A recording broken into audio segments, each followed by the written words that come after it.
Sir आपका mic off है।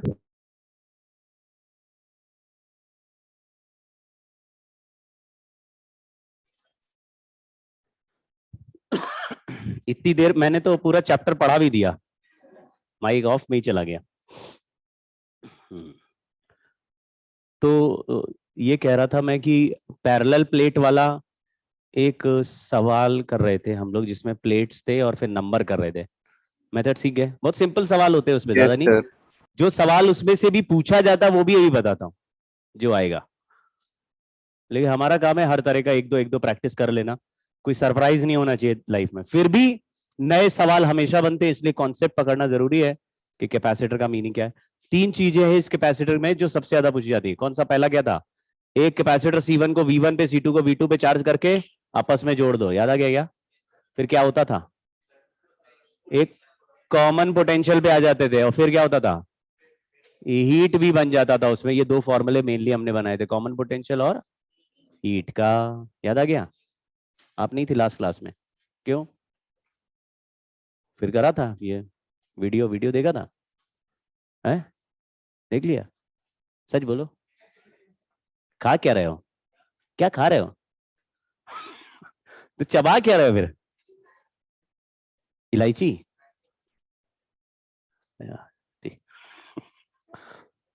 क्या खा रहे हो? कुछ नहीं, कुछ तो खा रहे हो। कुछ नहीं। चलो जी, तो इस तरह के सवालों पे हम लास्ट में पहुंच गए थे। एक दो सवाल कर लिए थे, एक जल्दी जल्दी करते हैं, इसको भी कर लेते हैं। यह लिखा हुआ 1, फिर 2, फिर 3, 4, 5 एंड 6। फटाफट करेंगे।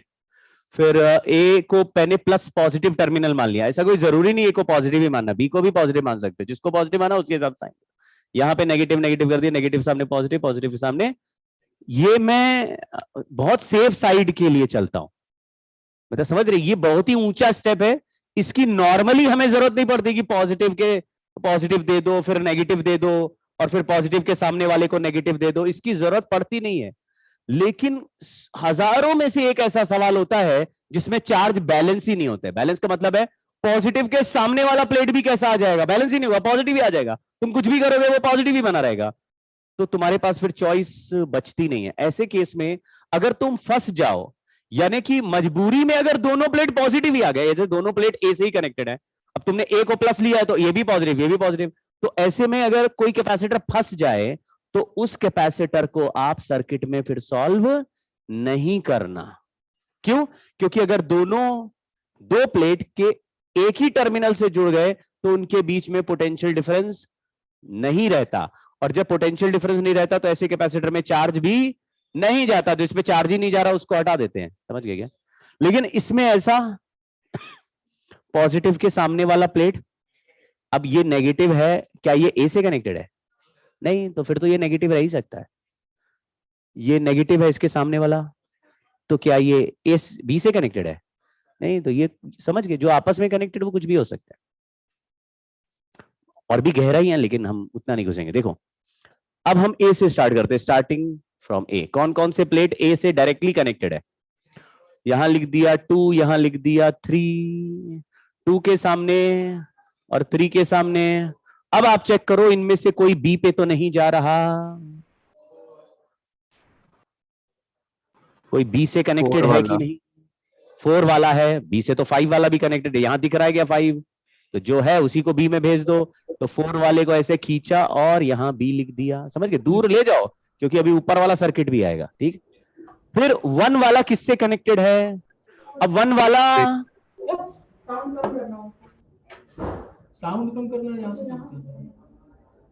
अरे क्या काम, ओए म्यूट हो जाओ ना। ये क्या तुम लोग घरेलू बातें करते हो? जबकि कई बार गड़बड़ हो चुकी है। एक बार का किस्सा याद है आप लोगों को? है? Yes sir. हाँ देखो, इसको याद है। एक बार कोई बच्चे को उसकी मम्मी डांट रही थी और बहुत डांटी, और वो खुला सीधा प्रसारण हो गया पूरी दुनिया में। कौन है तुम लोगों में कोई है क्या? हाँ, वो फिर आई नहीं गया, उसके बाद दिखी नहीं बहुत दिन क्लास में। नाम बदल के आती होगी, के त्यागी। हाँ ये भी अच्छा तरीका है, मेरा ही नाम से ज्वाइन कर जाओ, डांट पड़ेगा। ठीक है, तो 1 वाला किससे कनेक्टेड है? 6 से। 6 के सामने कौन है? 5। अब पूछो कि 5 क्या बी में कनेक्टेड है या कहीं Yes, और? sir. ये बी में जा रहा है तो बी में भेज दो, अगर नहीं जा रहा तो कहीं और जा रहा होता तो वो प्लेट लगाते हैं, समझ गए क्या? तो ये कितना आ गया? कैसे बता? मैं ऊपर वाले बैच में सॉल्व कर गया ना, मुझे तो पता है। ये सी और सी क्या है, कितना हो गया? C/2। फिर ये वाला पैरेलल हो गया, C/2 प्लस C3 C/2, समझ गए क्या? ये वाला सवाल ज्यादातर पूछते हैं, और पूरे प्लेट वाले सिचुएशन में सबसे बेकार सवाल है ये, बिल्कुल रद्दी। इसमें ऑल्टरनेट प्लेट्स पॉजिटिव और नेगेटिव टर्मिनल से कनेक्टेड है, ऐसा दिख जाए तो बिल्कुल समझ लेना बिल्कुल बेकार सवाल पूछ लिया, तुमको बिल्कुल लल्लू मानते हैं वो लोग एग्जाम वाले भी, तुम्हारे लायक ही ये सवाल। देखो 1, 3 और 5 पॉजिटिव टर्मिनल से कनेक्टेड है, 2 और 4 कितने? 5 है लेकिन कैपेसिटर कितने हैं? 4 4. है। ये चारों कैपेसिटर पैरेलल में हो जाएंगे हमेशा, क्यों? क्योंकि एक प्लेट पॉजिटिव से है और दूसरा, फिर दूसरे कैपेसिटर का भी एक प्लेट पॉजिटिव टर्मिनल से और दूसरा नेगेटिव से, तीसरे का भी एक पॉजिटिव है और दूसरा नेगेटिव से, तो सारे के सारे एक ही पॉजिटिव से कनेक्टेड है और सारे एक ही नेगेटिव से कनेक्टेड है, तो सब तो पैरेलल ही हो गए, समझ गए क्या? तो अगर बैटरी से 4 प्लेट बन रहे हैं और ये सारे के सारे ऐसे पॉजिटिव और उनके सामने वाले एक एक प्लेट नेगेटिव से ऐसे कनेक्टेड निकाल दो, तो ये किसमें आ गया? तो अगर n प्लेट्स है और ऑल्टरनेट ऐसे कनेक्टेड है, हाँ, with alternate plates connected with opposite terminal, then C effective is n-1 into C। क्यों? 5 है तो कितना आ रहा है? 4C आएगा ना, 5 है तो 4C आएगा, 6 है तो 5 आएगा, ऐसे n-1। ये तो ये हुआ। दूसरा इसमें देखो कि ऐसे पैरेलल प्लेट्स जब लगाते हैं तो बाहर बाहर के सरफेस पे चार्ज नहीं होता, याद आएगा? टक टक टक ऐसे Yes, लगाते sir. हैं पैरेलल पैरेलल पैरेलल, बाहर बाहर पे नहीं होता था, तो अंदर वाले दोनों सरफेस पे होता था, इक्वल एंड अपोजिट। तो अभी जैसे ये वोल्टेज V है, तो इस कैपेसिटर के पॉजिटिव सरफेस पे कितना चार्ज जाएगा? सबको V मिला हुआ है यार, पैरेलल है, तो प्लस CV सामने वाले सरफेस पे, इस पे भी प्लस CV, समझ गए? तो आपको कैपेसिटर में बोलना है बाहर वाले सरफेस पे कितना चार्ज रहता है और इधर बाहर वाले पे, तो इधर वाले सरफेस पे कितना होगा? तो इसके सामने देखो ये नेगेटिव टर्मिनल, -CV. लेकिन इसका दूसरा साइड भी नेगेटिव से ही कनेक्टेड है, तो इस पे -CV. CV, और सामने ये देखो प्लस से कनेक्टेड है, तो प्लस CV का दूसरा साइड भी, और सामने वाला, फिर इसका पीछे, फिर इधर, समझ गए क्या? ठीक है, तो पूछा है प्लेट नंबर 1 पे कितना चार्ज है और प्लेट नंबर 4 पे कितना। -2 CV कैसे आया, समझ में आ रहा है? क्योंकि प्लेट नंबर 4 के दोनों सरफेस, एक इधर कैपेसिटर बना रहा है, एक इधर कैपेसिटर बना रहा है, उससे भी -CV आ रहा है, उससे भी, और वो नेगेटिव टर्मिनल्स कनेक्टेड है, दोनों प्लेट नेगेटिव। ठीक है, आंसर दिखा? सी की जगह क्या लिखा है? ये फॉर्मूला याद हो गया। इलेक्ट्रोस्टैटिक्स की कोई लिस्ट बनाई क्या आपने? सारे फॉर्मूले की बनाई क्या? बना ली है? चिपका दी है? कागज चिपका दो, इसको देखोगे कुछ ना कुछ याद रहता है। कैपेसिटर की भी बनानी होगी। एक बार मैंने 2-3 साल पहले किया था ये, कि सारे फॉर्मूले की एक लिस्ट बनाई, फिर उस लिस्ट को दिया, लोग fill in the blank type का उससे भरवाया, तो देखा कि जिनको याद है उनको याद है, उनको लिस्ट भरवा लो तो उससे पहले ही याद है, और जिनको नहीं याद है उनको नहीं याद है। फिर 4-5 दिन बाद पूछा याद है, तब भी नहीं याद है। तो लिस्ट का कोई फायदा ही नहीं हुआ, मतलब जो याद कर रहा है उसको याद है, जिसको जो नहीं याद कर रहा उसको बाद में भी नहीं याद आ रहा। तो फिर मैंने अब नहीं चमका बनवाई लिस्ट,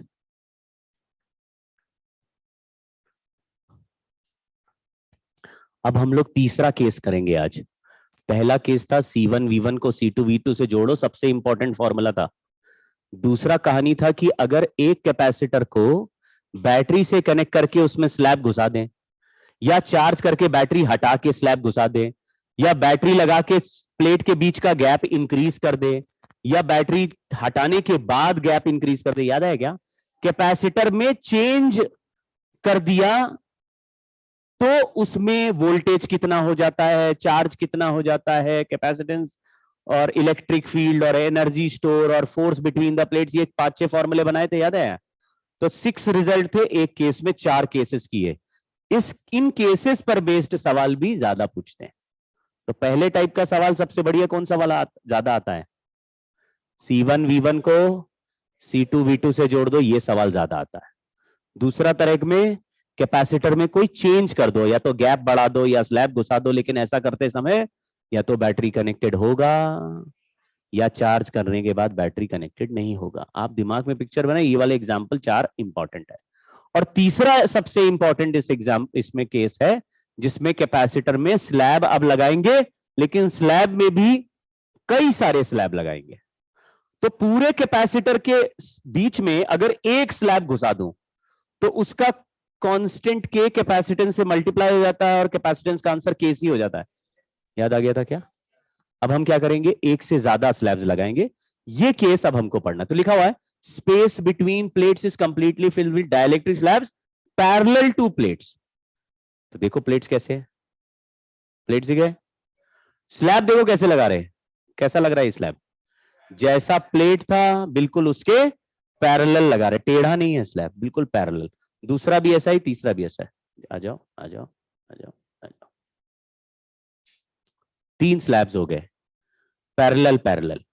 अगर प्लेट का एरिया ए और 2 प्लेट्स के बीच में गैप डी है तो इनके लिए क्या चीज सेम है प्लेट जैसी? एरिया इन स्लैब्स का भी ए है, लेकिन इनका थिकनेस पूरे स्लैब प्लेट्स के बीच के डिस्टेंस के बराबर नहीं है। अगर पूरा होता तो एक ही स्लैब होता, क्यों भाई?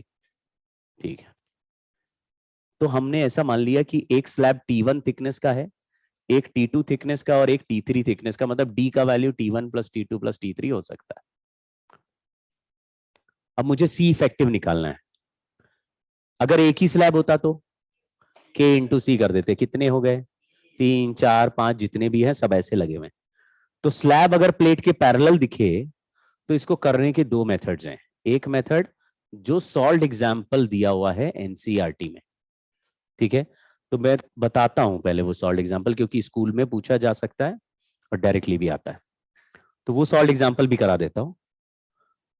फिर इसको करने का एक दूसरा अप्रोच भी है, वो भी सिखाता हूं। और फिर सब भूल जाना और जो फाइनल आंसर है वही बताएंगे। उसको देखते ही आपको आंसर पता चल जाएगा, चाहे ये लगाना है, ये लगाएंगे आंसर आ जाएगा। ठीक है, 3-4 अप्रोच बताते, कंफ्यूज नहीं होना। आखिरी में ही वो जो आंसर आएगा उसी को याद रखना है, लेकिन ये स्कूल में पूछते हैं इसलिए बता रहा हूं। मान लो कि एक कैपेसिटर में जो स्लैब लगा है उसका कांस्टेंट K है और उसका थिकनेस T है, जबकि प्लेट के बीच का गैप D है, तो हवा वाला गैप कितना हो गया? D minus T। एक बार मैंने अभी लास्ट क्लास में किया था कि अगर स्लैब का एरिया और प्लेट का एरिया सेम होता है तो इस प्लेट पे अगर मैंने Q चार्ज डाल दिया और यहां माइनस Q है, तो अगर यहां हवा में इलेक्ट्रिक फील्ड E बनेगा तो स्लैब में E/K बन जाए। ये तभी होता है जब पूरा एरिया, पूरा गैप ऐसे कंप्लीटली फिल्ड है, मतलब उधर से गैप छूटा हुआ है लेकिन एरिया दोनों का बराबर आ रहा है, तो इलेक्ट्रिक फील्ड E की जगह E/K। अब मैं यहां से यहां तक पोटेंशियल डिफरेंस निकाल रहा हूं। इलेक्ट्रिक फील्ड को डिस्टेंस से मल्टीप्लाई करते हैं तो पोटेंशियल डिफरेंस आता है। तो यहां इलेक्ट्रिक फील्ड E है और यहां हवा का डिस्टेंस क्या है? तो पहला पोटेंशियल डिफरेंस निकाल रहे, तो लिखा E into D minus T plus E/K into T। समझ गए? इलेक्ट्रिक फील्ड हवा में जो होती है वो चार्ज की वजह से होती है Q/A/ε0। तो Q/A/ε0 into D minus T plus Q/A/ε0 K into T। ठीक, ये इलेक्ट्रिक फील्ड स्लैब वाला हो गया और स्लैब की थिकनेस से मल्टीप्लाई कर दिया हवा वाला हवा। ये पोटेंशियल डिफरेंस आ गया। अब कैपेसिटेंस का फॉर्मूला निकालने के लिए Q/ΔV करेंगे तो आंसर आएगा तो आप थोड़ा इमेजिन करो, Q से इससे पूरे डिवाइड करेंगे, Q कट जाएगा, A एप्सिलॉन नॉट कॉमन आके ऊपर चला जाएगा, तो आंसर बनेगा एप्सिलॉन नॉट A अपॉन नीचे बचा D माइनस टी और प्लस इसमें बचा T बाय K। अब ये D माइनस टी कौन सी वाली जगह है? एयर का डाइलेक्ट्रिक कांस्टेंट 1 होता है, मतलब यहां पर भी डाइलेक्ट्रिक कांस्टेंट से डिवाइडेड ही है, बट वो D माइनस टी अपॉन 1 है। समझ गए क्या? ये मैंने ऐसा इसलिए लिख दिया कि अगर यहाँ पे K1 और K2 के 2 स्लैब होते तो इधर यहाँ पे K1 उधर K2 लिख देते। कुछ समझ गए क्या? तो अगर 3 स्लैब है तो आंसर क्या हो जाएगा? आपको मेथड समझ में आएगा कैसे किया? स्कूल में ऐसा पूछा जा सकता है आपको, ये ऐसे बोलेगा स्लैब दे दिया T थिकनेस का, यही देगा, बिल्कुल यही, तो आपको ऐसे ही लिखना और ये आंसर निकाल देना, ठीक है। लेकिन अभी हमारा जो आंसर आया C इफेक्टिव का आंसर क्या लिख दे बताओ? Epsilon naught A divided by T1 by plus K2 plus T3 by K3। ये हुआ हमारा आंसर। इसको याद करने की जरूरत नहीं, इसको भी याद करने की जरूरत नहीं, इस रिजल्ट को रटने की जरूरत नहीं। स्कूल के लिए अगर काम आए तो ये डेरिवेशन करना, नहीं तो इसको भी भूल जाना, ठीक। क्या याद करना वो देखना। ये 3 स्लैब्स हैं, मेरा दिमाग ये बोल रहा है कि अगर इसका इफेक्टिव डाइलेक्ट्रिक कांस्टेंट पूछा तो इसका मतलब क्या होगा, मतलब what is the meaning of effective dielectric constant of 3 slabs. तो उसका मीनिंग ये होगा कि अगर ये 3 स्लैब नहीं हो और उनकी जगह उसको हटा दें और उसकी जगह एक ही स्लैब रखें और एक स्लैब से उतना ही कैपेसिटेंस बने जितना इन तीनों से मिलकर बनता है, तो वो अकेला स्लैब ही इन तीनों स्लैब का इफेक्टिव वैल्यू बच जाएगा। समझ गए क्या? तो हम लोग क्या करेंगे इस कहानी में? 3 स्लैब का एक इफेक्टिव डाइलेक्ट्रिक कांस्टेंट निकालेंगे। 3 का क्या, 4 का, 5 का जनरल फॉर्मूला बनाएंगे। उससे क्या फायदा होगा? उससे फायदा ये होगा कि 2 निशाने एक ही तीर से लग जाएंगे। कैसे?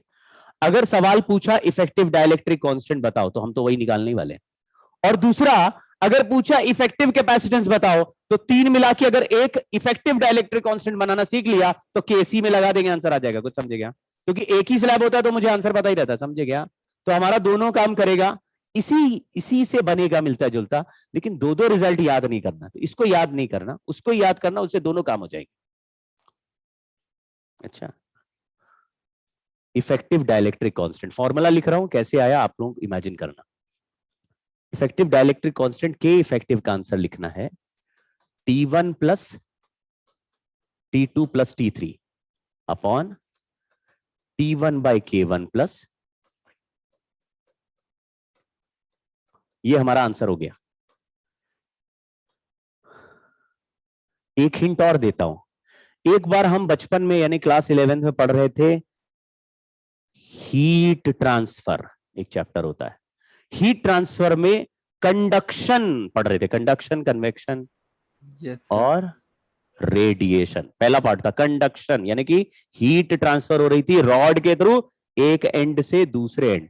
मैंने बोला एक रॉड थर्मल कंडक्टिविटी K1 का है और उसका लेंथ L1 है, और उसके आगे दूसरा रॉड है जिसका थर्मल कंडक्टिविटी K2 है और उसका लेंथ L2 है, और तीसरा वाला K3 है और लेंथ L3, और तीनों एक के आगे एक, मतलब किसमें लगे हैं?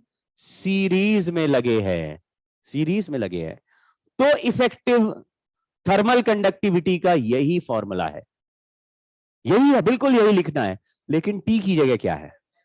तो क्या आंसर लिख दोगे? Upon same.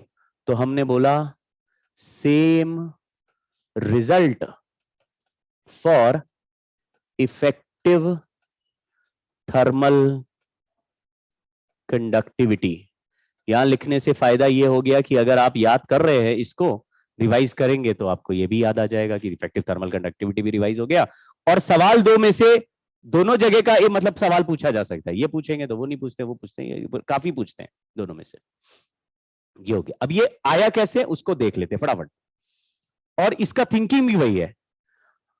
इसको समझना क्या हुआ, अगर ये जो बीच का ये जो पतला सा जगह दिख रही है, अगर मैं इसमें एक प्लेट लगा दूं, पतली सी प्लेट, तो ये क्या कंप्लीटली फिल्ड एक कैपेसिटर हो जाएगा जिसमें K1 भरा हुआ है?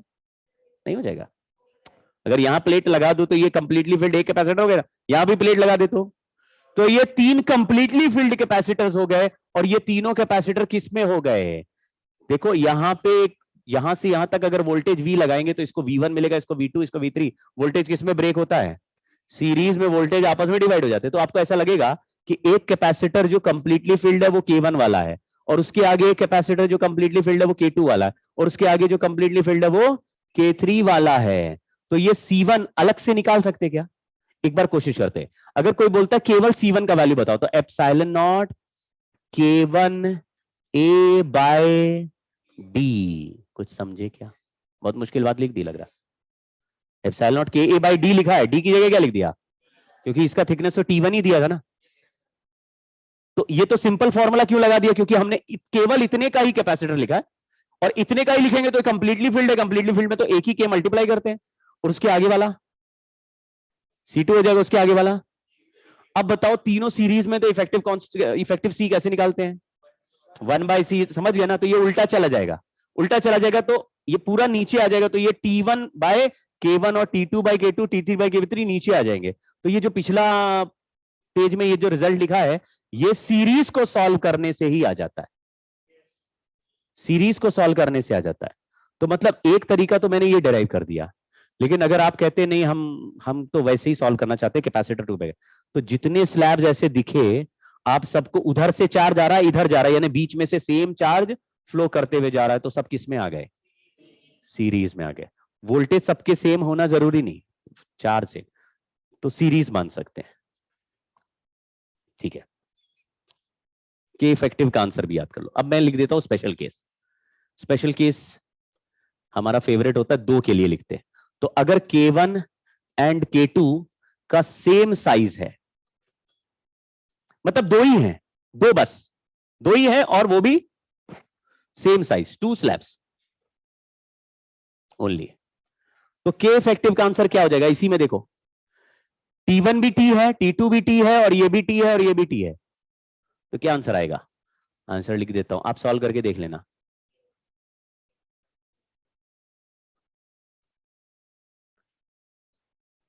ये मैं अलग से इसलिए लिखता हूं क्योंकि मेरे एक्सपीरियंस में आज तक जितने सवाल आए हैं, 90% सवाल में कितने स्लैब्स होते हैं?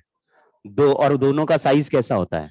सेम होता है। तो हम उतना झंझटबाजी कर रहे हैं तो इसको पढ़ के जाएंगे। अगर ये आ गया तो लगा देंगे, नहीं आया तो ये तो हमको आता ही, समझ गए क्या? मान लो बोला एक स्लैब है जिसका थिकनेस D/3 है, और दूसरा स्लैब है उसका थिकनेस 2D/3 है, तो फिर ये मत लगाओ, फिर क्या करो? फिर वो लगाओ, यहां पे लिखो D/3, ये लिखो 2D/3 या D/3 2D/3। आंसर सॉल्व करना पड़ेगा। क्या लिखा है? ये तो हम लिख दिया, ठीक है। सेकंड पॉइंट था, अब की space between plates is completely filled with dielectric slab perpendicular to plates. तो फोटो ये रहा, दूसरा कैपेसिटर भी ऐसे, तीसरा भी ऐसे। अब मुझे बताओ, अगर एक प्लेट पोटेंशियल V1 पे है और दूसरा V2 पे है, तो इस प्लेट से K1 से होते हुए पहुंचेंगे तो पोटेंशियल डिफरेंस क्या मिलेगा? V1 minus V2। एक V1 पे एक V2 पे डिफरेंस कितना मिलेगा? तो यहां इस रास्ते से जाएंगे तो, और इधर से जाएंगे तो ये किस में हो गए? पैरेलल में क्या सेम होता है? लेकिन इधर का चार्ज Q1 होगा, इधर का Q2 होगा, इधर के Q3, 3 रास्ते अलग हो गए। तो आपको कैसा लगेगा? ऐसा लगेगा कि एक में केवल K1 का कैपेसिटर भरा हुआ है, और उसके बाद नीचे एक केवल K2 का कैपेसिटर भरा हुआ है, और उसके नीचे केवल एक K3 का स्लैब भरा हुआ है, और तीनों, आप समझ गए क्या? केवल इतने का कैपेसिटर देखो, और इतने का देखो, इतने का देखो, तीनों एक के नीचे एक है ना, पैरेलल जैसे ही तो लग रहा है। तो आप अलग अलग निकाल के पैरेलल में ऐड कर देंगे तो क्या इसका के इफेक्टिव, सी इफेक्टिव सब निकल सकता है। तो डायरेक्ट सॉल्व करते, सी इफेक्टिव का वैल्यू निकाल रहे हैं, तो लिख दिया C1 + C2 + C3 पैरेलल में ऐसे ही, एप्सिलॉन नॉट। अब बताना इसमें क्या सेम है? ये डिस्टेंस D है, D सेम है सबका कि नहीं? तो एरिया सबका अलग है। आप को डायग्राम समझ में आ रहा है? थोड़ा 3D बनाए क्या? ये 3D हो गया, देखो।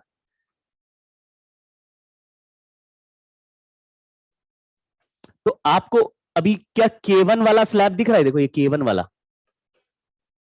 बहुत गजब 3D बनाया मैंने, मतलब ऐसे। Yes sir. तो K1 वाले स्लैब का जो एरिया है, क्या वो पूरे प्लेट का एरिया के बराबर आ रहा है? नहीं। अगर वो A1 है तो नीचे वाला जो स्लैब है K2 वाला, उसका एरिया अलग A2 है और नीचे वाला अलग A3 है। सेंस बना क्या? तो तीनों एरिया ऐड करेंगे तो टोटल एरिया आएगा। यहाँ पे क्या ब्रेक हो रहा है? वहां पे तो D1 T1 T2 T3 break हो रहा है, यहाँ एरिया ब्रेक हो गया। तो फॉर्मूला लिख रहे हैं, क्या फॉर्मूला होता है? Epsilon naught KA by D। दूसरा epsilon naught KA by D। समझ गए क्या? अगर हम कॉमन ले लें एप्सिलॉन नॉट बाय D तो ब्रैकेट में क्या बचा? लेकिन मैं इसको ज्यादा सीरियसली लेता नहीं इस फॉर्मूले को, क्योंकि हमारा सीरियस फॉर्मूला कौन सा वाला है? हमेशा K इफेक्टिव। हम लोग K इफेक्टिव याद रखेंगे तो दो फायदे हो जाते। क्या? सवाल में K इफेक्टिव ही पूछता है तो वो फॉर्मूला याद कर देगा, और C इफेक्टिव पूछ लिया तो KC कर देंगे, यानी epsilon naught A by D में K मल्टीप्लाई कर देंगे, एक ही K तो हो जाएगा। समझ गए क्या? समझ पा रहे हो? अभी सवाल आएगा, नोटबुक खोलो। तो K इफेक्टिव लिख रहे हैं, K इफेक्टिव। इसमें C इफेक्टिव के फॉर्मूले में क्या चल रहा था? एरिया ब्रेक हुआ कि थिकनेस ब्रेक हुआ? एरिया A1 A2 हुआ ना, तो न्यूमरेटर में क्या चल रहा था? वही लिखो, K1 A1 K2 A2 K3 A3। अब डिवाइड करना है, किस चीज से डिवाइड कर दे कि K इफेक्टिव आ जाए? A से डिवाइड कर दे। A कितना है टोटल? कितना है? A1 plus A2। तो थोड़ा भी लॉजिक बोलोगे तो बोलोगे ना, एरिया से एरिया कटेगा तभी तो K बचेगा। समझ गए क्या? यूनिट एंड डायमेंशन भी तो कोई चीज है। तो फॉर्मूला नॉर्मली याद रखा जा सकता है। ये same result for thermal conductivity of parallel slabs. आपको शायद किसी किसी को याद हो कि इस जगह टेम्परेचर T1 कर देते हैं, इस जगह टेम्परेचर T2 कर देते हैं, और तीन ऐसे पैरेलल स्लैब्स लगा देते हैं। बोलते हैं इधर से हीट जा रही है, इधर से हीट जा रही है, इधर से हीट जा रही है, लेकिन टेम्परेचर डिफरेंस तीनों के लिए सेम है। टेम्परेचर डिफरेंस सेम हो गया ना, इधर का पूरा टेम्परेचर T1 है, इधर का टेम्परेचर T2 है, तो यहां से यहां तक T1 माइनस T2, यहां से यहां तक T1 माइनस। ये भी किसमें आ गया? पैरेलल में। और हीट सबका हीट अलग है, टेम्परेचर डिफरेंस सेम। कैसे तड़पा रहे हो आप? वो कंपैरिजन कर पा रहे हो? कंपैरिजन जैसे यहां पे पोटेंशियल डिफरेंस है, वहां टेम्परेचर डिफरेंस है, यहां पे चार्ज है, वहां हीट है। ठीक है, लेकिन चलो ज्यादा नहीं करते। के इफेक्टिव स्पेशल केस कौन? कितने स्लैब्स? 2 स्लैब्स, और साइज कैसा? Same size. K effective K1 plus K2 by 2, तीन अगर सेम हो गए तो प्लस K3 बाई 3। ठीक है, वहां पे वैसा चलता है। मैं हाँ, वहां पे ऐसे अगर n स्लैब्स हैं, n स्लैब्स, दो छोड़ो, सेम साइज इन सीरीज, तो n by k is 1 by K1 plus 1 by K2 plus 1 by K3। ऐसे समझ रहे हो? n by k। ठीक है, नहीं समझ पा रहे? देखो, अगर n स्लैब्स हैं, n स्लैब्स हैं एक जैसे, तो T1 भी T है, T2 भी T है, T3 भी T है। तो अगर n स्लैब्स हैं तो ऊपर क्या हो जाएगा? NT हो जाएगा। अब इसको ऐसे रेसिप्रोकल कर सकते हो क्या? बहुत मुश्किल होता है। ये जो नीचे वाला ऊपर लिख देना, ऊपर वाला नीचे लिख देना। ऐसे दिमाग में लिख पा रहे हो? तो आ गया, ऊपर आ गया T1 by K1 plus T2 by K2 plus T3 by T same है, तो T by K1 plus T by K2 plus T by K3। और यहां पे जो ऊपर था वो क्या था? उसको उधर भेज दिया, तो वो गया NT बाई K। समझ गए क्या? NT by K is T by K1 plus T by K, और T काट दो, तो N बाई K इज, कोशिश करो तो हो जाएगा भाई। ये एक जैसे स्लैब होने चाहिए, सारे एक जैसे हो तो 3 4 5 10 कितने भी है ऐसे। अगर इसमें भी अगर n स्लैब्स हैं, n स्लैब्स सेम साइज, क्या लिखेंगे बोलो?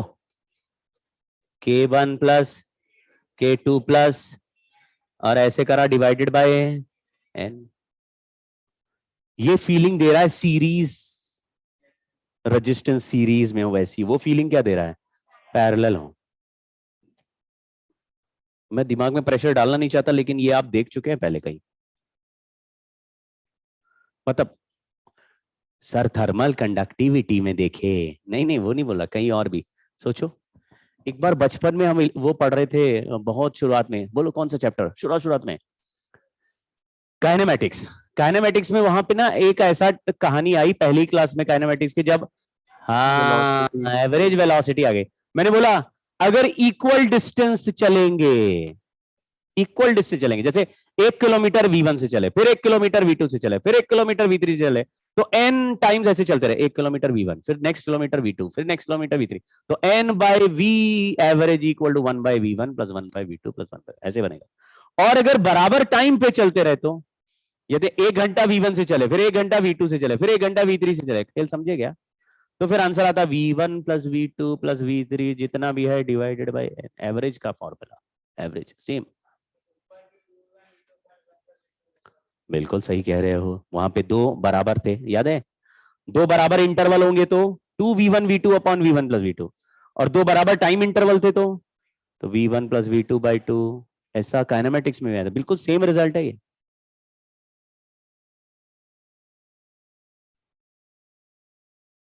कुछ लिखा है क्या? हाँ। अरे इतना काहे डिजाइन बना दियो? हाँ। कितने स्लैब हैं? अरे वाह। हाँ किस सीक्वेंस में करना चाहिए हमें? अब ये बोलना है आपको K1 K2 का साइज सेम है, और जो K1 K2 का मिला के साइज है वो K3 का साइज है, मतलब ये सिमिलर साइज वाले। बताओ K1 K2 को पहले सीरीज में लोगे या K1 और K3 को पैरेलल में? K1 K2 पहले सीरीज, बाद में ये दोनों मिलके एक हो गया। एक हो गया तो पूरे का वोल्टेज और नीचे पूरे का वोल्टेज बराबर है, समझ गए क्या? तभी मिला दोगे तब पूरा ऊपर नीचे, तो K1 K2 मिलके K4 हो गया और K4 K3 बाद में पैरेलल। करो जरा आंसर बताओ। दो दो का तो सॉल्व करना आता है, इसलिए बहुत ही आसानी से हो जाएगा। फिर मैं आपको सी इफेक्टिव भी पूछ रहा हूं, find K effective and C effective area A और डिस्टेंस डी है। बिल्कुल सही, तो सी इफेक्टिव क्या लिखेंगे? हाँ, तो सी की जगह क्या लिखेंगे? बिल्कुल सही। तो के इफेक्टिव के लिए पहले हमने K4 का वैल्यू निकाल लेना चाहिए। K4 में ये K1 K2 सीरीज है, K1 K2 सीरीज है, और सीरीज के लिए रिजल्ट था 2 K1 K2। इसको सॉल्व कितना गया करेगा तो कितना आया? कर पाओगे? नहीं कर पाओगे?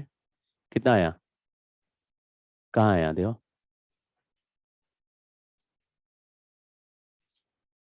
कहाँ आया 6? अबे कभी सर पे चोट लगी तुम्हारे की नहीं? कल से पूछेगा कोई तो हाँ बोलना पड़ेगा तुम्हें, आज ऐसी चोट लगाएंगे। क्या कियो? करो ना, वैल्यू रखो। हाँ रखो।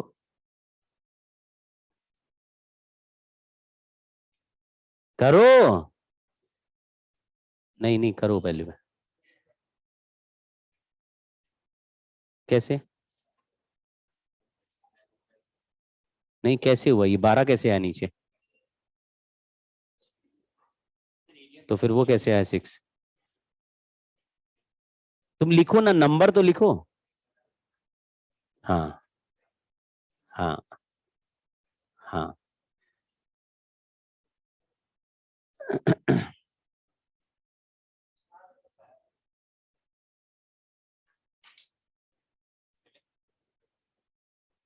एसी से एक ही जब तक आप ये मान रहे हैं कि हम कर लेंगे सॉल्व, तब तक ही आप तड़पते रहेंगे। आप एक बार सॉल्व करके देख लो, तब आता है कॉन्फिडेंस। वैल्यू रखो। क्यों भाई? हमारी समस्या फिजिक्स नहीं होगी, सॉल्विंग होगी। देखना, ज्यादातर आपको फिजिक्स के जो तुम्हारे को टेस्ट में नंबर आते हैं और जितने कॉन्सेप्ट तुम्हें आते हैं उनमें कोई तालमेल नहीं है। क्यों? क्योंकि फिजिक्स तो आती है, उसमें वैल्यू रखते रखते तुम लोग खुश हो जाते हो। अरे भाई, हर चीज सही सोच ली, सही फॉर्मूला याद आ गया, उसमें वैल्यू भी सही रख ली, फिर कैलकुलेट भी कर लिया, उसमें बड़ा 5-6 स्टेप्स इन्वॉल्व है। क्यों भाई? और जब सोल्यूशन देखते हो तो सब अच्छा लगता है, अरे ये तो हमसे हो जाना था, ये तो बड़ा आसान था। तो आप जितने क्वेश्चंस घर में करेंगे उतने उसी के प्रोपोर्शनल एग्जाम में करेंगे, यही रूल है। तो किसी चैप्टर में 200 क्वेश्चंस कर रहे हैं या 500, जिसमें ज्यादा करेंगे आप, जिस चैप्टर के ज्यादा सवाल करेंगे घर पे प्रैक्टिस, उसी के टेस्ट बेटर आएंगे, उसी का फाइनल में भी रिजल्ट उसी चैप्टर से बेटर आएगा। यही होता है हमेशा। चलो जी, क्या आंसर आया? 7 आ गया।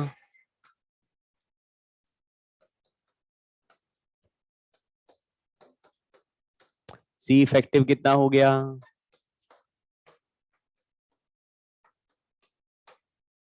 क्या मुश्किल हुई? कितना इजी है। के इफेक्टिव पे पहले टक्कर मारो, के इफेक्टिव आ गया तो सी इफेक्टिव आ गया। ठीक है ना? फिर हमें कैपेसिटर तोड़ तोड़ के सीरीज पैरेलल सॉल्व करने की जरूरत नहीं है कि भाई इसका कैपेसिटेंस अलग निकालें, फिर इसका निकाले, फिर इसका निकाले, फिर उनको सीरीज सॉल्व करें, फिर इनको पैरेलल सॉल्व करें, तीनों कैपेसिटर निकाले। के इफेक्टिव है, डायरेक्ट फॉर्मूला हमारे पास है।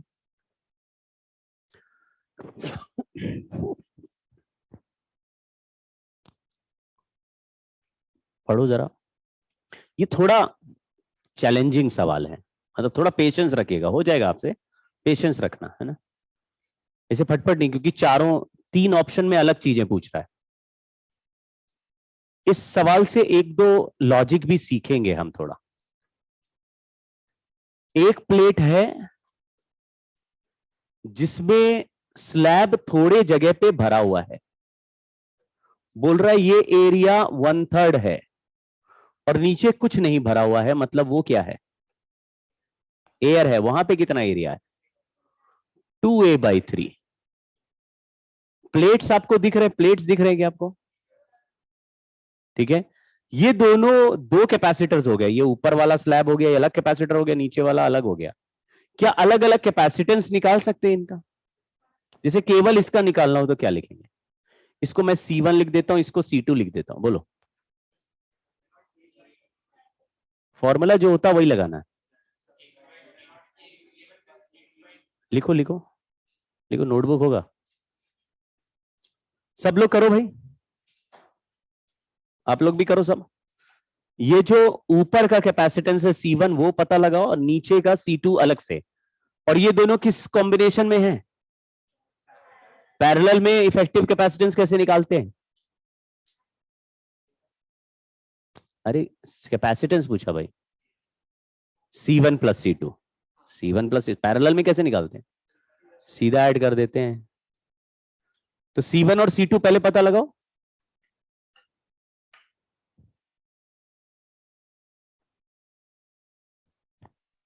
सर C1 हो गया ε0 A K/3D।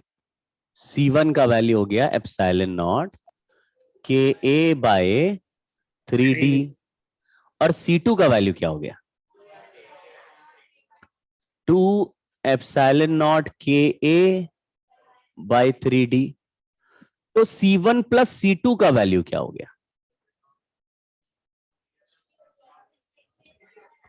ε0 A/3D तो कॉमन हो गया, नहीं यहां पे K नहीं है, सॉरी, ये तो 2a/3 है बस, है ना। नीचे वाले में A नहीं है भाई। हाँ, तो ठीक है। और अंदर क्या बचा? इसमें बचा K, उसमें क्या बचा? अरे नहीं समझे? अरे उसमें K है, उसमें 2 है। K+2। ये C1 प्लस C2 क्या हो गया? टोटल कैपेसिटेंस हो गया। अब देखिए इसमें लिखा हुआ है, फोर्थ लाइन या फिफ्थ लाइन में लिखा हुआ है कि the total capacitance of the capacitor is C while that of portion with dielectric is C1। तो C1 तो डाइलेक्ट्रिक वाला वो दिख रहा है क्या हमको? ऊपर हमने वैल्यू कैलकुलेट कर दिया यहाँ पे C1, और टोटल कैपेसिटेंस का वैल्यू C1 प्लस C2 से C निकाला। C1 प्लस C2 से क्यों निकाला? क्योंकि ये दोनों किसमें है? पैरेलल में है। तो चौथे ऑप्शन में पूछ रहा है चेक करो कि C/C1 का वैल्यू क्या आएगा। C की जगह क्या लिखना है? पूरा वाला। तो पूरा का वैल्यू तो निकाल दिया ना हमने। अब उसको C1 से डिवाइड करके चेक करो आंसर आ रहा है कि नहीं। ये C की जगह हमने लिखा एप्सिलॉन नॉट A/3D K+2, और C1 का वैल्यू हमने कितना लिखा है? ये कैसे लिखा? कैसे आपने एप्सिलॉन नॉट K A/3D ये कैसे लिखा? कौन सा फॉर्मूला होता है ये? पैरेलल प्लेट कैपेसिटर का formula epsilon naught K A/D। अगर स्लैब है तो K लिखेंगे और एरिया जो है वही लिखेंगे। तो इसका एरिया कितना है? तो एप्सिलॉन नॉट K A/3 और फिर D तो नीचे है। तो जो फॉर्मूला है उसी में वैल्यू रखी है, कोई नई बात नहीं हुई। डिवाइडेड बाय C1 की जगह लिखा एप्सिलॉन नॉट K A/3D। अब देखो एप्सिलॉन नॉट A/3D ये कट गया, तो क्या जो ऑप्शन है वो मैच कर रहा है? समझ गए क्या? ठीक है ना। हमको C और C1 हम K इफेक्टिव से भी सॉल्व कर सकते थे, तो भी C1 तो अलग से निकालना ही पड़ता। क्यों भाई? C/C1 लिखा हुआ ना, C1 तो अलग से लिखना ही पड़ता। तो हमने कहा जब C1 अलग से लिखी है तो C2 भी अलग से लिख देते हैं। ऊपर C1 प्लस C2 हो जाएगा, नीचे C1 हो जाएगा। खेल समझ गए क्या? तो K इफेक्टिव में इसलिए नहीं घुसे। लेकिन आपको K इफेक्टिव निकालने से या फिर C इफेक्टिव डायरेक्टली निकालने का दोनों का प्रोसेस पता चल गया। अगर एक के नीचे एक ऐसे स्लैब रखे हुए प्लेट के बीच में तो वो सारे पैरेलल हो जाते हैं, और एक के आगे एक स्लैब रखें, प्लेट के बाद पहला स्लैब, उसके आगे दूसरा, फिर तीसरा, फिर प्लेट आएगी तो सीरीज हो जाते हैं। तो ये मेथड भी पकड़ना। ठीक है, तो हमारा डी ऑप्शन सही है, ये आ गया। अब ये दोनों पैरेलल में है कि सीरीज में? बोल रहा है इस जगह पर इलेक्ट्रिक फील्ड E1 है, इस जगह पर E2 है। पैरेलल में क्या सेम होता है? पोटेंशियल डिफरेंस या वोल्टेज सेम होता है। इलेक्ट्रिक फील्ड को वोल्टेज से निकालने का कोई मेथड पता है आपको? V/D, V/D, और V क्या है? सेम है दोनों के लिए। ऊपर से जाएंगे तो भी V सेम, नीचे से जाएंगे तो भी V सेम। D के बारे में क्या कहोगे? D भी सेम है। तो कौन सा इलेक्ट्रिक फील्ड ज्यादा है? सेम है। तो क्या पहला आंसर सही है? पहला सही है तो दूसरा गलत है। तो आपने E को लिखा V/D और E2 को लिखा V/D। V क्योंकि सेम है तो हमको सेम मिल गया। सीरीज में सेम नहीं थे क्योंकि मीडियम अलग थे, E अलग थे। क्या ठीक है, ये हो गया। इलेक्ट्रिक फील्ड सेम है। अब चार्ज के बारे में बात करते हैं। दो कैपेसिटर अलग अलग इमेजिन करना। देखो पढ़ो, पहले लिखा हुआ है कि when the capacitor is charged, the plate area covered by dielectric gets charge Q1 and the rest of area gets charge Q2। अगर मैं इसको दो अलग अलग कैपेसिटर मान लूं तो ऊपर के प्लेट पर जहां पर स्लैब है उस केवल उतनी जगह के प्लेट पर कितना चार्ज आ रहा है? इसमें कितना? Q1 आ रहा है। और नीचे वाला कैपेसिटर अलग है, खाली वाला, इस पे चार्ज कितना आ रहा है? Q2 आ रहा है। दोनों को अलग अलग इमेजिन कर दो। लेकिन चार्ज Q1 है और इधर चार्ज Q2 है। दोनों की वजह से यहां पे इलेक्ट्रिक फील्ड क्या है? सेम है। अच्छा बता सकते हो Q1 चार्ज का इलेक्ट्रिक फील्ड हम कैसे निकालेंगे? किसी जगह पे निकालना हो सामने तो CV C1V। नहीं, C1। अच्छा ऐसे भी कर सकते, बहुत अच्छा बोल रहे, वेरी गुड। कह रहे कि C1V और C2V से भी तो कर सकते हैं, क्योंकि Q1 चार्ज C1V हो जाएगा और C1 का वैल्यू निकला हमको पता है, और Q2 का वैल्यू C2V हो जाएगा, V दोनों के लिए, यानी Same. Q1/Q2 और C1/C2 का रेशियो सेम आ जाएगा। ऐसे कर देते चलो, तो मैं सोच रहा था इलेक्ट्रिक फील्ड से पहुंच जाएंगे, आपने बेटर तरीका बता दिया। तो Q1/Q2 निकालना है, लेकिन हमने इसको C1/C2 क्यों लिख दिया?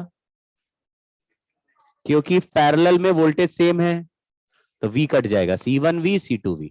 C1 का वैल्यू हमको दिख रहा है और C2 का वैल्यू भी दिख रहा है। थोड़ा इमेजिन करना, ऐसे मन में ही सोचना। तो अगर मैं इनको डिवाइड कर दूं तो इसमें K ऊपर बचेगा और इसमें 2 नीचे बचेगा। देखा क्या, यहाँ पे K लिखा हुआ, यहाँ 2 लिखा है, तो इसका आंसर क्या आएगा? K/2। K/2। और हमारा जो ऑप्शन है वो 3/K है, मतलब ये मामला सही नहीं है। ठीक है, बोलो भाई, क्या ये कैसे निकाला? अगर मैं कहूं 2 कैपेसिटर पैरेलल में है, ऐसा और ऐसा, और दोनों को वोल्टेज V मिला हुआ है, ये C1 है, ये C2 है, तो इस पे कितना चार्ज होगा? और ये V तो सेम है पैरेलल में, तो चार्ज का रेशियो मतलब C1 और C2 का रेशियो C1 C2 सेम है। क्यों भाई? मतलब C1 C2 का वैल्यू निकाल दिया, सेम नहीं है। कुछ होगा, सॉल्व हो पाया? मतलब थोड़ा पेशेंस चाहिए, अलग अलग वैल्यूज का रेशियो चाहिए, तो कैलकुलेट करना पड़ रहा है। क्यों भाई? बट ज्यादा मुश्किल तो नहीं है। C1 C2 अलग अलग पहचान पा रहे हो, उसी में हमारा काम हो गया भाई, उतना ही काम था।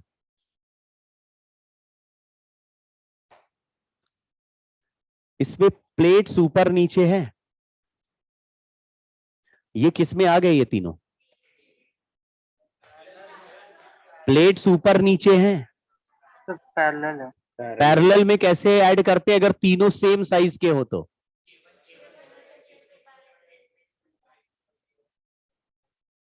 तीनों सेम साइज के हैं। अरे K1 + 2 + K3 ये पैरेलल में है कि सीरीज में? स्लैब ऊपर, प्लेट्स ऊपर है और एक प्लेट नीचे है, समझ गए? ये पैरेलल हुआ कि सीरीज हुआ? पैरेलल। अभी तो ये फोटो सीरीज के लिए बनाया था। अरे तो प्लेट उधर उधर था ना भाई, अभी ऊपर नीचे प्लेट है तो अलग हो गया ना फोटो, उधर से थोड़ा इमेजिन करो भाई। Sir C option. हाँ, सर ऑप्शन सी। कैसे किए? K1 + K2 + K3/3 कर रहे हैं, बहुत ही कठिन, डिफिकल्ट है बहुत, है? बोलिए।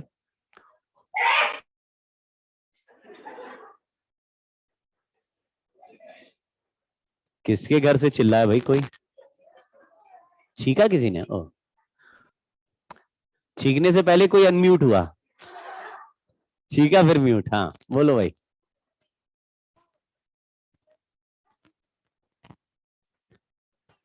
हाँ, थोड़ा एक्स्ट्रा देने दिया करो।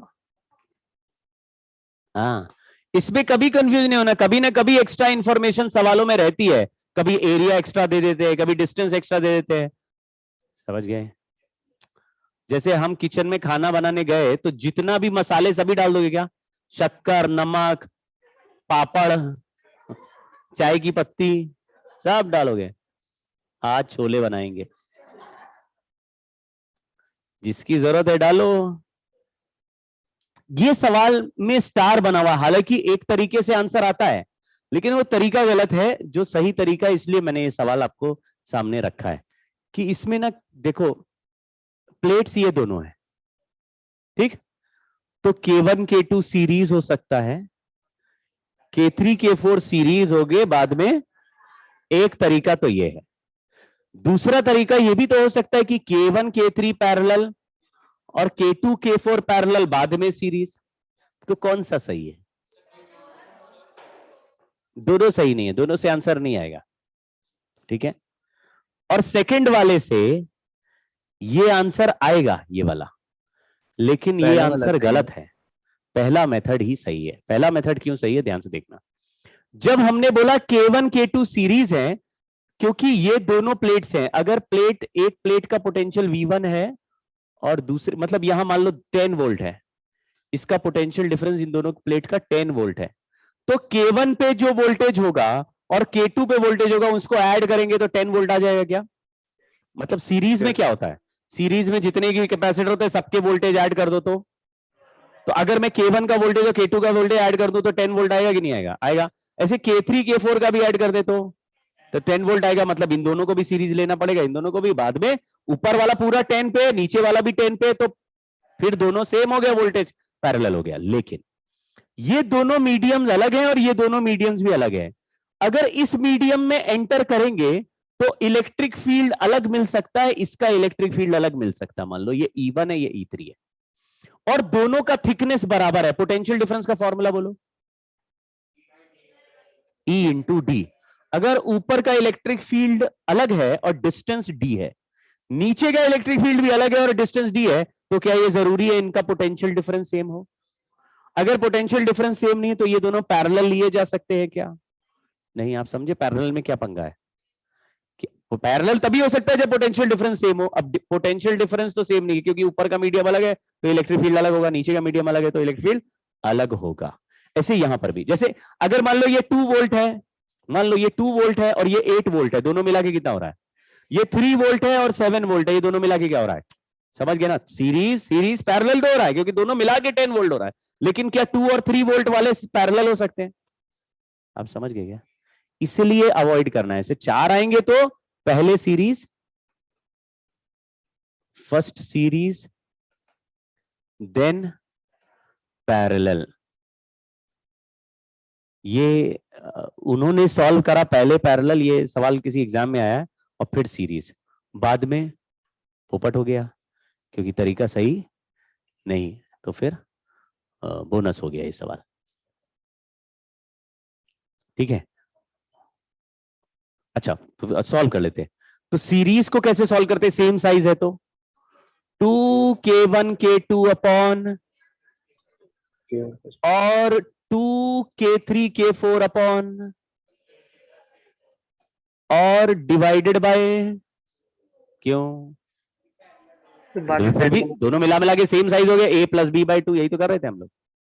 k1 k2 मिला के एक स्लैब हो गया ना, k3 k4 मिला के भी एक स्लैब हो गया। अब 2 ही स्लैब पैरेलल में है तो a प्लस बी बाई 2। समझ गए क्या?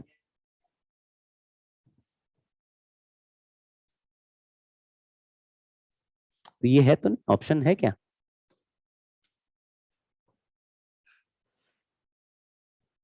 नहीं है,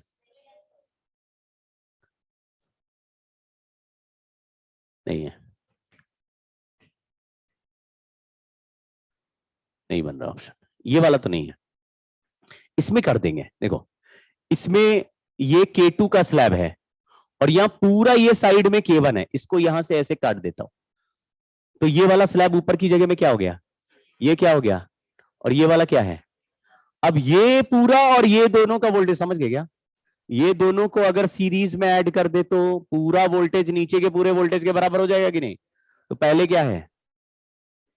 सीरीज, और फिर ये दोनों मिला के K1 K2 किसमें है? और K1 K2 का मिला के जो आंसर आएगा वो नीचे वाले K1 के साथ पैरेलल। समझ गए क्या? प्लेट्स दिख रहा है इसमें कहां है? देखो ज्यादातर सवाल में स्लैब के साइज एक जैसे आ रहे हैं, एक जैसे आ रहे हैं, तो इसीलिए मैंने 2-2 वाला फॉर्मूला आपको याद करा दिया है। प्लेट्स किधर है? ऊपर और नीचे है, यानी ऊपर से नीचे बढ़ोगे तो K1 K2 किसमें आ जाएगा? हाँ, पैरेलल बाद में किसमें ले लोगे? क्योंकि ये पूरा मीडियम एक ही है। समझ गए क्या? पैरेलल फिर सीरीज, तो K1 K2 पैरेलल, और फिर K3 वाला सीरीज।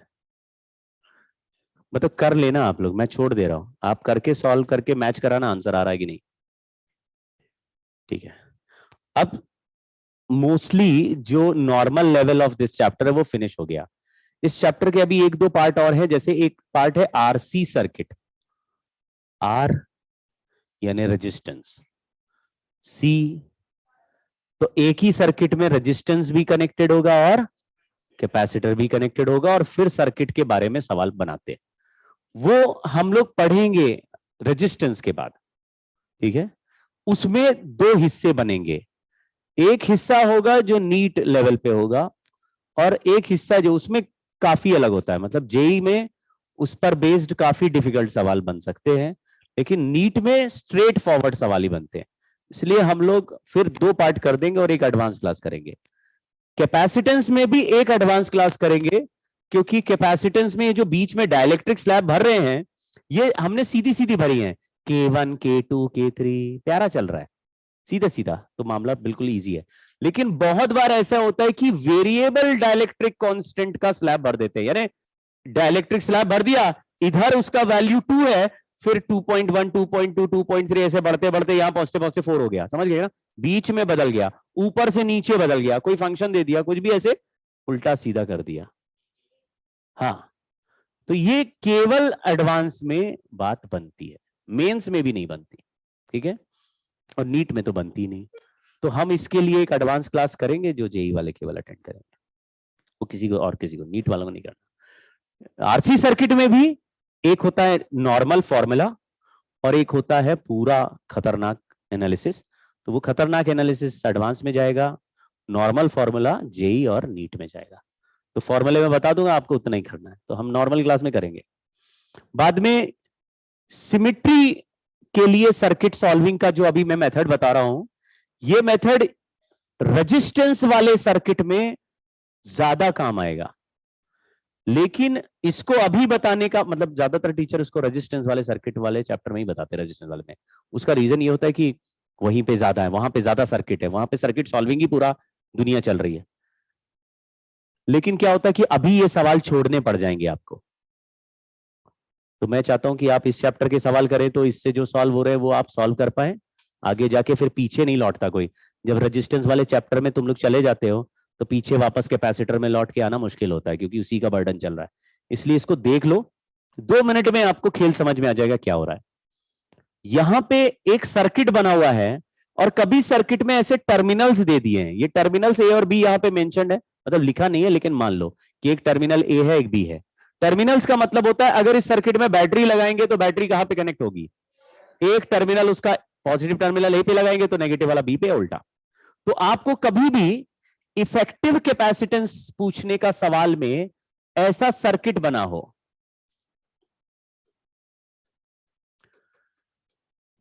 इफेक्टिव कैपेसिटेंस के लिए या तो सिंपल सीरीज पैरेलल का है तो वो तो बच्चे भी कर लेते हैं, सीरीज पैरेलल है सॉल्व कर लो, लेकिन थोड़ा भी कॉम्प्लेक्स सर्किट है तो उसमें 2 टर्मिनल्स जरूर दिए होंगे, ठीक है, और पूछा क्या जाएगा, find effective capacitance between A and B.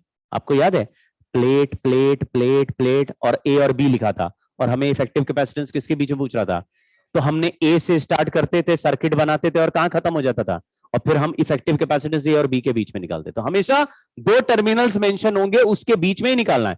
तो आपको जैसे मैं ऐसे करके सर्किट दे देता हूं, ये कैपेसिटर सब सी है, कितना है इसका इफेक्टिव कैपेसिटेंस,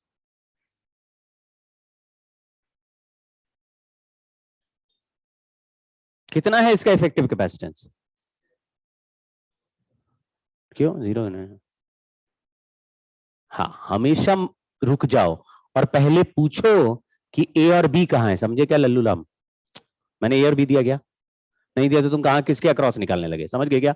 तो आपको हमेशा एक स्टार्ट पॉइंट होता है सर्किट का और पूरा घूम के एक एंड पॉइंट होता है। जैसे मैंने बोला ये ए है ये बी है, ए एंड बी, तो आप बोलेंगे ये 3 सीरीज और ये नीचे वाला पैरेलल, आंसर आ जाएगा, समझ गए क्या?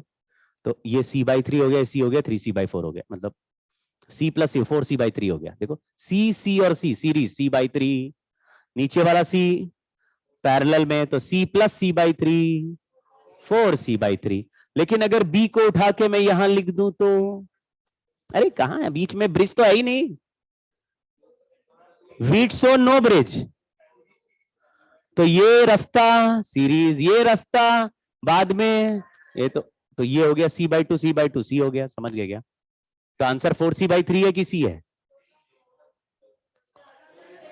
टर्मिनल्स के हिसाब से डिसाइड होगा, सर्किट तो एक ही है, टर्मिनल इधर से उठा के उधर शिफ्ट कर देंगे तो मामला बदलता है। इसलिए जब तक टर्मिनल्स मेंशन ना हो, ए और बी क्लियर नहीं हो, आपको सवाल सॉल्व नहीं करना, पता क्या लगाना है, ठीक है, पूरा मिला के कैपेसिटेंस कितना आएगा। तो उसको करने का बढ़िया तरीके मैं आपको एक दो सिखाता हूं। सर्किट कॉम्प्लेक्स दिखेगा, लेकिन आप थोड़ा एक दो मेथड लगाएंगे, आपको बड़ा मजा आएगा। बहुत ही एंटरटेनिंग मेथड है। यहां पे कर लेंगे तो वहां भी काम चल जाएगा हमारा। देखो, पहला दो मेथड्स बता रहा हूं, इसको बोलते हैं यूजिंग सिमेट्री टू सॉल्व। तो लिखा इफ अ लाइन और a plane divides the circuit into two identical halves with terminal A is placed as mirror image of B with respect to the line। देखो, आप इस circuit में एक ऐसा line imagine करो जिससे ये सर्किट के दो एक जैसे टुकड़े हो जाए। बना पाओगे? और वो टुकड़े ऐसे होने चाहिए कि जैसा लाइन ऑफ सिमेट्री से जितना दूर पर ए दिखे, जैसा प्लेस्ड लेफ्ट साइड में, बिल्कुल वैसा ही प्लेस्ड बी दिखना चाहिए दूसरे साइड में। समझ गए क्या बोला? ठीक है, मतलब लाइन ऑफ सिमेट्री का मतलब ये नहीं कि कोई भी लाइन बना दी, बोला लेफ्ट राइट सेम हो गया। लेफ्ट राइट सेम नहीं करना है हमको, टर्मिनल्स भी एक दूसरे के मिरर इमेज जैसे दिखे। मिरर इमेज समझते हो? मिरर के जैसे सामने हम खड़े हैं तो मतलब प्लेन मिरर जैसा होना चाहिए। प्लेन मिरर सिमेट्री होता है कि बिल्कुल पीछे इमेज बनेगा, जहां पे आंखें हैं तो आंखें पैर में आ जाएंगी क्या? जहां आंखें आंखें, जहां पैर है पैर। समझ गए? बिल्कुल मिरर, जितना डिस्टेंस पे सर है उतने ही डिस्टेंस पे परपेंडिकुलरली। तो आपने कहा हाँ जी, ये जो फोटो दिखा हुआ है उसमें अगर हम ऐसा लाइन बनाएं, आपको ये चिंता नहीं करनी है कि वो लाइन तो सर कैपेसिटर के बीच से चला गया, इस कैपेसिटर को कैसा लग रहा होगा, यहां से ऐसे चला गया सर्किट को बीच में। आपको कुछ नहीं सोचना है, बस आपको ही सोचना है अगर इस लाइन पर फोल्ड कर दूं तो क्या ए और बी कोइंसाइड कर जाएंगे। समझ? तो आप बोलो फिर तो लाइन ऑफ सिमेट्री हमने सही ली है। समझ गए क्या? इसी लाइन पे अगर फोल्ड कर दे, हमारे कपड़े ऐसे फोल्ड करके घड़ी बना देते ना, वैसे फोल्ड कर दिया। करना नहीं है, लेकिन इमेजिन करना है कि कर दिया। फोल्ड करने से सॉल्व नहीं करना है, फोल्ड करेंगे तो ए और बी मैच कर जाएगा, वैसा ही सोचना है एक बार, तो समझ जाओ हमारा लाइन ऑफ सिमेट्री ठीक है। अब मैं आपको एक कंक्लूजन बताता हूं तो इससे होता क्या है। देन ऑल पॉइंट्स, पॉइंट्स का मतलब है नॉर्मली जंक्शन, बीच बीच के पॉइंट्स की चिंता नहीं करना, junction lying on the line, कौन सा? वही सिमेट्री वाला line, are equipotential. Junction समझते हो? क्या ये जो पॉइंट सी है कोई जंक्शन है कि नहीं? कैसे पता जंक्शन है? से निकल। पॉइंट डी जंक्शन है कि नहीं है? बस वही पकड़ना आपको कि इस लाइन पर कोई जंक्शन या जो पॉइंट्स इस सर्किट के इस लाइन पर आ जाएं, वो सारे पॉइंट्स क्या हो जाएंगे? Equi potential. ठीक है, अब जैसे बोल रहे कि सर ये तो कैपेसिटर के बीच में से भी जा रहा है, तो कैपेसिटर के बीच का पॉइंट भी इक्वी पोटेंशियल। बिल्कुल हो गया, लेकिन हमें बीच के पॉइंट में नहीं कूदना है, हमको केवल जंक्शंस पकड़ने हैं। तो पॉइंट सी का पोटेंशियल और पॉइंट डी का पोटेंशियल सेम है।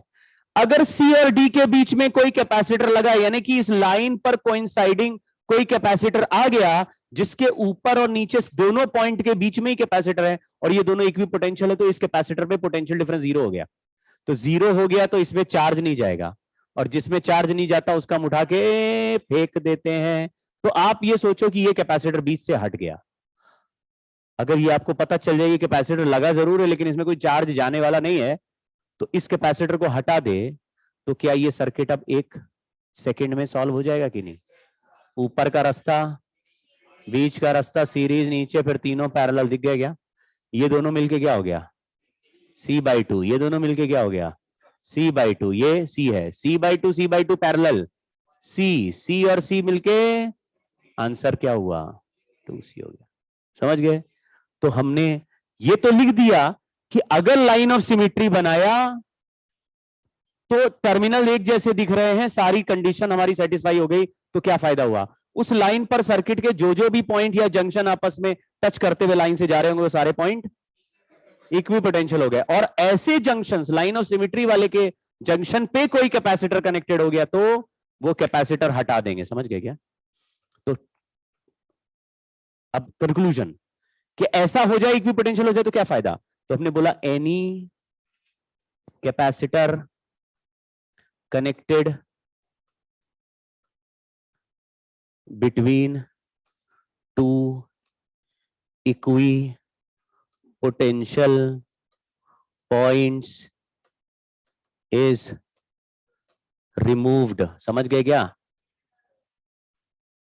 इसमें कौन सा कैपेसिटर जाएगा? समझ गए? सी और डी का पोटेंशियल सेम है, जो सी और डी के बीच में जो आ गया वो हट जाएगा। जो भी सी से कनेक्टेड वो भी हटा देंगे क्या? लाइन पर ही कोइंसाइडिंग दिखेगा, लाइन पर ही लेटा हुआ कैपेसिटर दिखेगा। समझ गए? ठीक है। दूसरा पॉइंट है कि if line passes through a junction, the junction can be opened। पहले इसको ही वो देना प्रेफरेंस। जैसे जंक्शन से पास हो रहा है लेकिन बीच का कैपेसिटर हट गया, हटने के बाद जंक्शन बचा गया, बीच का कैपेसिटर हटा दिया, अभी जंक्शन बचा गया। क्या ये लाइन अभी भी पास कर रही है कि नहीं कर रही है? लाइन तो पास कर रही है लेकिन अब बीच में कोई जंक्शन बचा नहीं है। अगर अब भी जंक्शन बचा रह जाए हटाने पीटने के बाद, काटने के बाद, तो फिर जंक्शन को क्या कर सकते हैं? ओपन। जंक्शन में कितने वायर होते हैं? 3 4 5 6 कितने भी वायर हो सकते हैं, सारे वायर तोड़ दो, सारा जंक्शन खोल दो, तो बहुत सारे वायर ऐसे हवा में उड़ने लगेंगे। जंक्शन सारा खोल दिया आपने, सारे वायर हवा में उड़ने लगेंगे जंक्शन में ऐसे। समझ गए क्या? मान लो 6 वायर आ रहे थे तो 6 वायर मिल रहे थे, तुमने जंक्शन खोल दिया ऐसे। अब इन वायर्स में से केवल उन्हीं 2 वायर्स को आपस में जोड़ो जो एक दूसरे के मिरर इमेज है। कुछ समझे क्या? क्योंकि सर्किट का लेफ्ट हाफ और राइट हाफ मिरर इमेज तो था ही, यानी लेफ्ट हाफ का रास्ता और राइट हाफ का रास्ता एक जैसा होगा। अगर बीच में जंक्शन आ गया तो जंक्शन तोड़ दो और फिर क्या करो? तो अभी दिखाता हूं मैं सर्किट, अभी इसमें नहीं दिख रहा है। तो आपने बोला only symmetrical paths are interconnected now। Symmetrical कैसे अभी आएगा? ये वाला सॉल्व हो गया। इसमें क्या था? कैपेसिटर आ रहा था बीच में कि जंक्शन आ रहा था बीच में? आप बोले कैपेसिटर आ रहा, हटाओ कैपेसिटर को। चलिए, आपको टर्मिनल्स दिख रहा है? लिखा तो नहीं है, कैसे दिख रहा है? ये जो वायर लंबा लगा दिया यही टर्मिनल हो गया, यही बैटरी में जाने वाला। तो आपको लाइन ऑफ सिमेट्री दिख रही है? देखो मैं बताता हूं। मैंने एक लाइन ऐसा बनाया, क्या इस लाइन के दोनों साइड का सर्किट एक जैसा है? तो लाइन ऑफ सिमेट्री हो गई कि नहीं? हाँ, तो भावनाओं में बह नहीं जाना है, ठीक है। अगर आप कहें जी हम इस पे फोल्ड कर दें तो क्या ए और सी कोइंसाइड करेगा? अगर इस लाइन पे सर्किट को फोल्ड कर ले तो क्या ए और सी आपस में टकराए? थोड़ा लग रहा है, अरे लाइन से ए भी है, लाइन से दूर बी भी है, तो एक जैसी तो है। अरे फोल्ड करके देखो ना, मिल रहा है क्या? नहीं हो रहा। तो ये लाइन ऑफ सिमेट्री हुआ कि नहीं हुआ? तो किधर से जाएगा लाइन ऑफ सिमेट्री? क्या ये लाइन ऑफ सिमेट्री नहीं हो सकता? मैंने क्या बोला? ए और सी लाइन ऑफ सिमेट्री के 2 साइड में होने चाहिए, एक राइट में होएगा, दूसरा लेफ्ट में। समझ गए क्या? दोनों ही लाइन ऑफ सिमेट्री में हो गए, ये नहीं बोल रहे। तो line of symmetry should not pass through the terminals, terminals के बीच में से पास करेगा। तो टर्मिनल्स हॉरिजॉन्टल में तो वर्टिकल बनेगा। चलो बताओ, तो फिर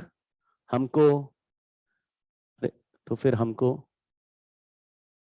ये वाला हटा देते हैं, ये वाला भी हटा देते हैं। कहां से पास करेगा? A to D। हाँ, BD से पास कर दिया। ये B और ये सेंटर वाला जो O है, अबे कहां गया? हाँ, सेंटर जो O है और जो D है, वो तीनों जंक्शन इस लाइन पे आ गए। तो B, O और D सब इक्विपोटेंशियल के बीच में जो कैपेसिटर आता है उसको, तो कौन कौन से कैपेसिटर हट गए दिख रहा है क्या? ये कट गया और ये कट गया। अगर ये दोनों ही कट गए तो सर्किट बिल्कुल लल्लू हो गया कि नहीं? बोलो क्या आंसर लिखेंगे?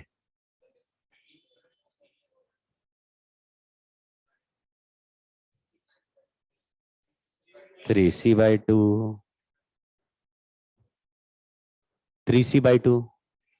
लग रहा C/2 3 बार ऐड नहीं कर पाते हो, 2 बार कर लेते हो, तो उसमें 1 बार और करो, हो जाएगा। चलिए, इसमें लाइन ऑफ सिमेट्री कहीं से पास करेगा? हाँ, लेकिन अब इसमें सर हम कैसे बताएं? पॉइंट तो वो नाम तो लिखा नहीं, कुछ BD और AB तो कुछ बोल नहीं सकते, लेकिन आपको ऐसा लग रहा है कि AB और CD के बीच में से पैरेलल लाइन निकाल देंगे? बोलो। हाँ, तो ये ऐसा लाइन ऑफ सिमेट्री दिखा। आपको ये रखना है दोनों टर्मिनल के बीच में से ऐसे वर्टिकल लाइन निकल जाएगा। सबसे सिंपल तरीका यही है। 2 टर्मिनल देखो, उसके बीच में मार दो, तो बताओ left half right half same है कि नहीं है? लेकिन क्या इसमें ये पॉइंट और ये पॉइंट इक्विपोटेंशियल है, इनके बीच में कोई कैपेसिटर लगा हुआ है? नहीं लगा, तो कौन सा कैपेसिटर हटाएंगे? कोई मत हटाओ, जो बीच में आ ही नहीं रहा तो लाइन पे कोइंसाइडिंग आएगा, हटा दो। आ ही नहीं रहा तो मत हटाओ।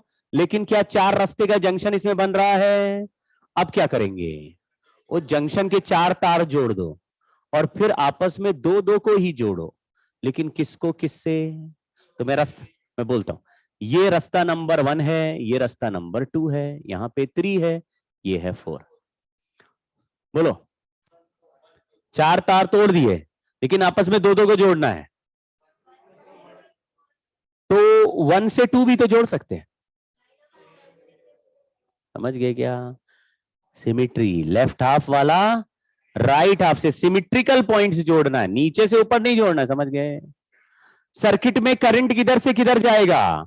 तुम बोलोगे पॉजिटिव टर्मिनल से नेगेटिव टर्मिनल जाएगा, तो 1 से 4 की तरफ जाएगा। समझे क्या? और सिमिट्री से क्या होता है? सिमिट्री से हमको ये लॉजिक पता चलता है कि जो चार्ज 1 पे आ गया वो 4 के रास्ते से ही लौट के जाना चाहिए, क्योंकि 1 और 4 एक जैसे पाथ हैं, एक लेफ्ट में एक राइट में। समझे? तो मैं इसको तोड़ देता हूं, तो कैसे तोड़ देते हैं? ऐसे तोड़ दिया, और यही फोटो ऐसे, ये देखो वायर ऐसे घुमा दिया और ऊपर का वायर ऊपर घुमा दिया। कुछ समझ में आ गया?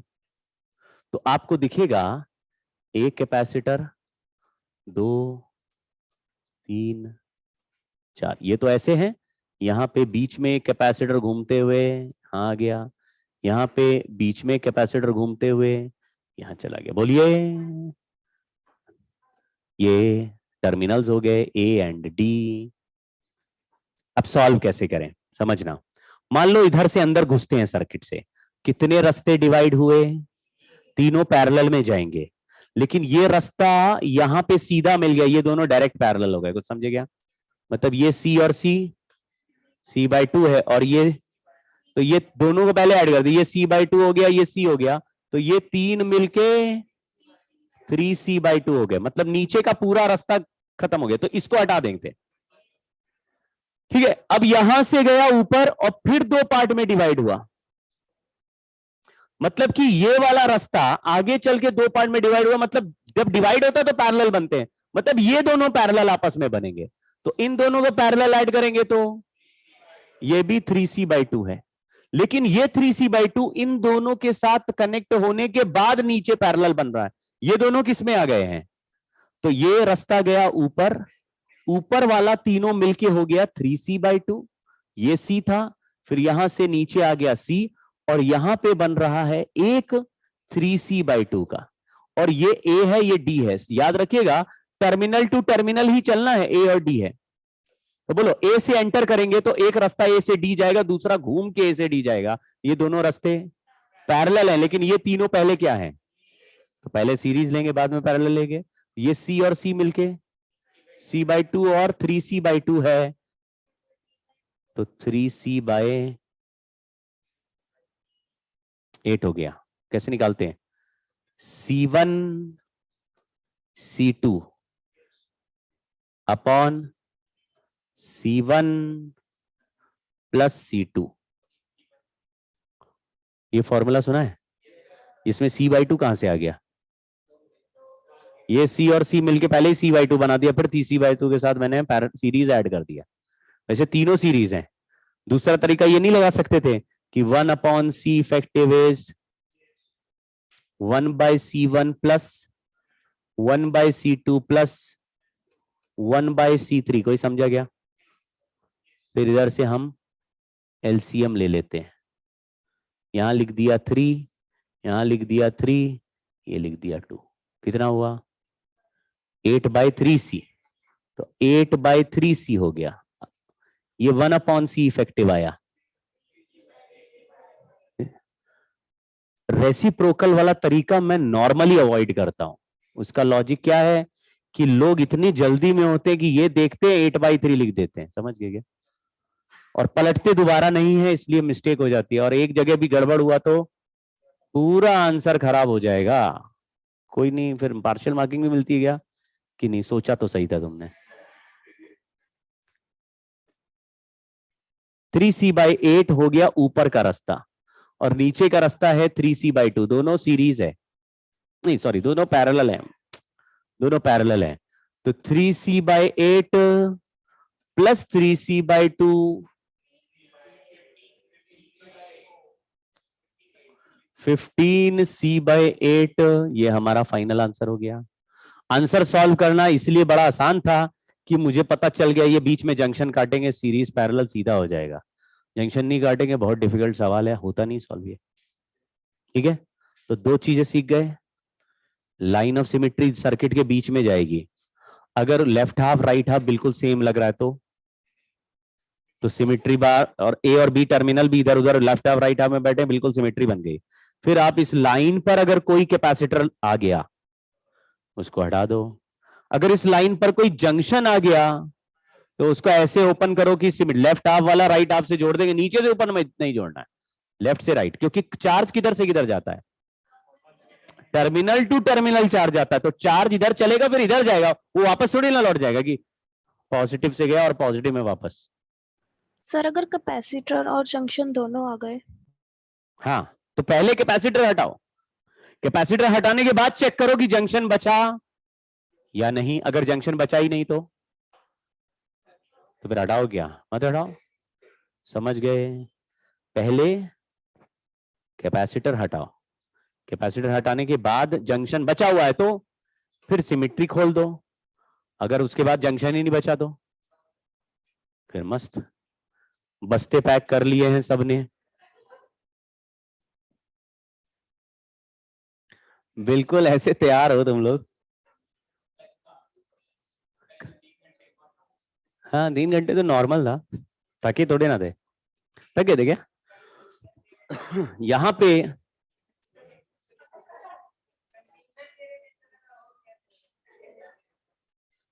हाँ, जब एक और चीज बता देता हूं, उसे ये होगा, ये वाला जो टर्म है सिमेट्री वाला, ये खत्म हो जाएगा। एक टर्म है फोल्डिंग सिमेट्री।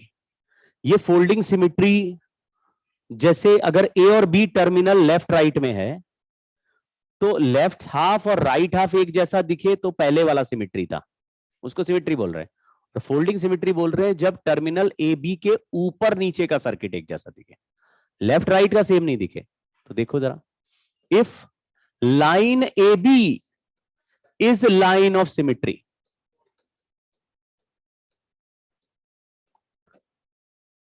ए और बी क्या है? टर्मिनल्स हैं, और टर्मिनल से निकलने वाला line he line of symmetry है। अब left half right half same नहीं हो रहा। मैं एग्जांपल बोलता हूं, ये कैपेसिटर हुआ, सर ये ए लिखा, यहां पे सी लिखा,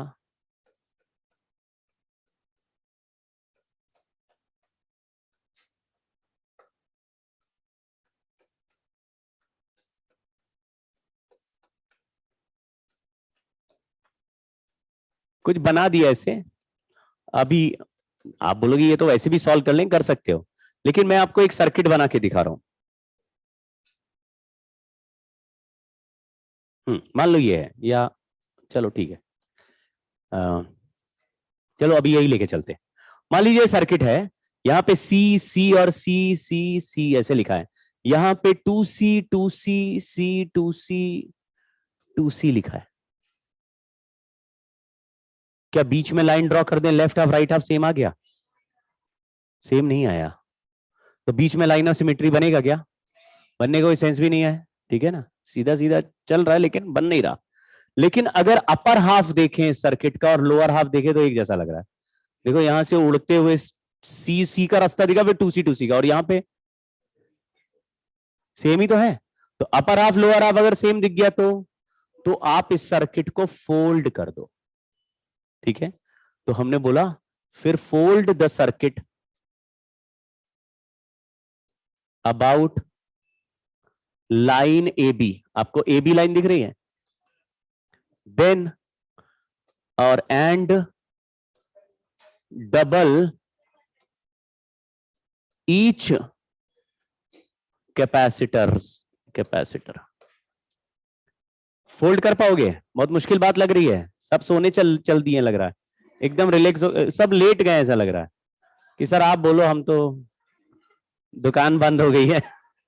जैसे होता नहीं, बिल्कुल कोई आदमी दुकान बढ़ा चुका होता, फिर भाई साहब सरदर्द की दवा बोला, अब तो भाई,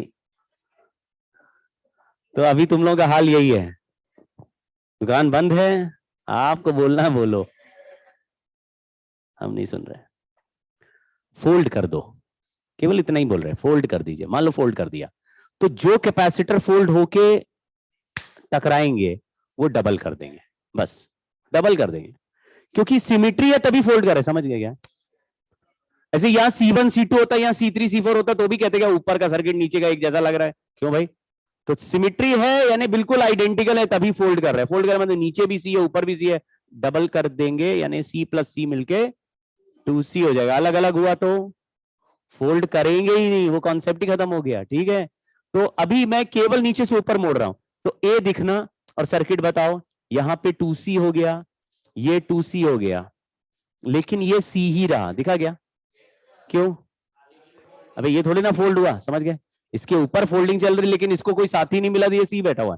ऐसे यहां पर भी 4C और 4C हो जाएगा, और ये वाला।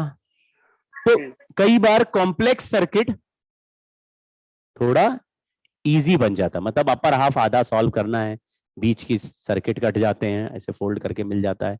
एक आध सवाल ऐसा हम देखेंगे आगे। चलो भाग जाओ। नमस्कार। Thank you sir. Thank you sir. Thank you sir.